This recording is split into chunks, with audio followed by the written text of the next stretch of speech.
So let's get into it. I'm going to start with our game. Gus, Jenny, and I will be in San Diego for the Holiday Bowl, December 27th on Fox, Louisville, and USC. Louisville, by the way, favored by 7.5 at this point. And a lot of that it has to do with the fact that there's so much changing at USC.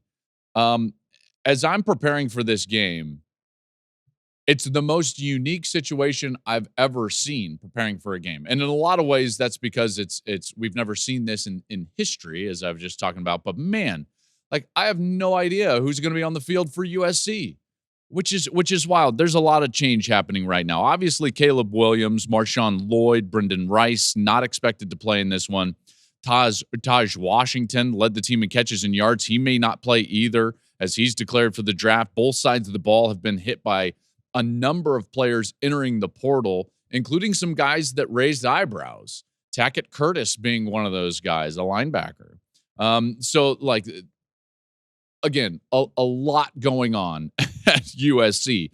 And this is a team that a lot of us thought, or at least a lot of people thought, had the ability, the talent level, and in particular the quarterback, to go and compete at the highest end of the sport this season.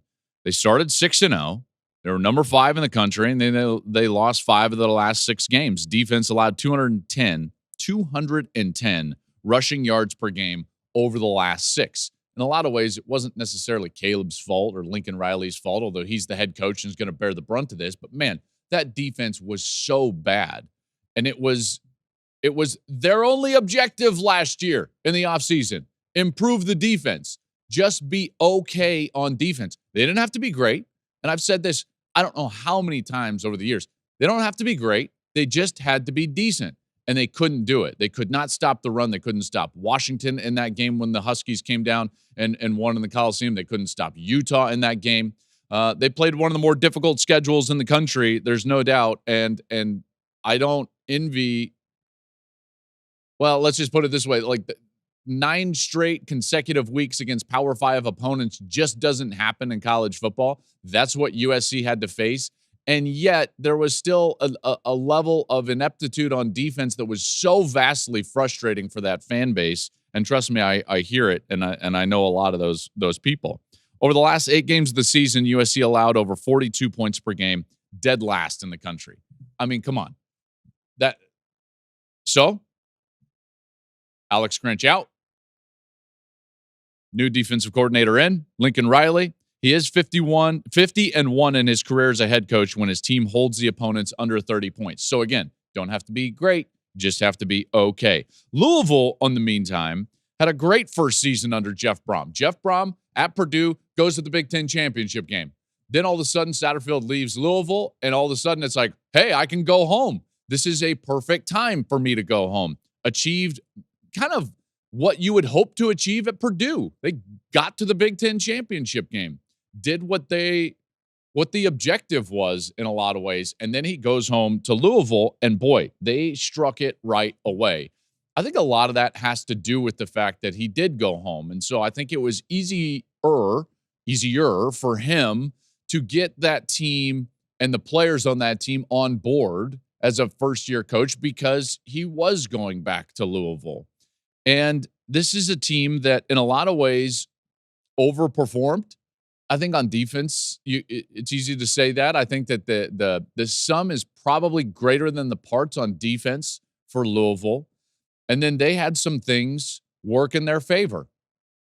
A big credit has to go to Jeff Brom and his entire staff because they located what their players could do. So they get Jack Plummer, who they were familiar with from his days at Purdue. Then Plummer went to Cal and then obviously to Louisville. And so they were familiar with him and they realized, like, okay, we're probably not going to be a 60% pass team like we were with Aiden O'Connell at Purdue. So let's change that up a little bit. What should we be? Well, let's be more of a run team. That's what Jack Plummer can do. That's what our offensive line is going to be decent. That's what Satterfield did. Let's get in there. So Jawar Jordan and Jamari Branch, both of these guys on the outside and skill position at running back, they were tremendous offensively, and they're not going to play in this game. So both Jordan and Branch not playing in this game, which is a bummer. Although I can't wait to see, like, well, what do you have behind it? You know, Louisville has done a nice job in the transfer portal. They did a really nice job last year. They're starting to do a good job this year. And this is a team that I think in that vein of finishing out a great year and building towards the next year, this is a bit of both for them.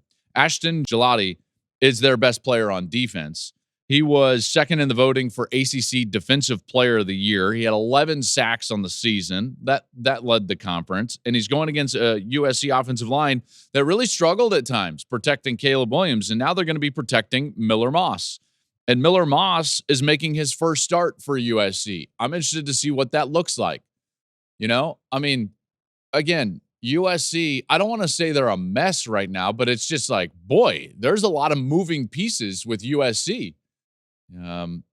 Transfers out, transfers in. What are they going to look like a year from now? Can they fix the defense? Will they be as good on offense? Is Miller Moss a guy that can compete for and win the job next year? You know, this is a great audition right there. This is a great audition, and that'll take place in San Diego. That's the Holiday Bowl on Wednesday, December 27th, live on Fox. That one is at 8 p.m. Eastern.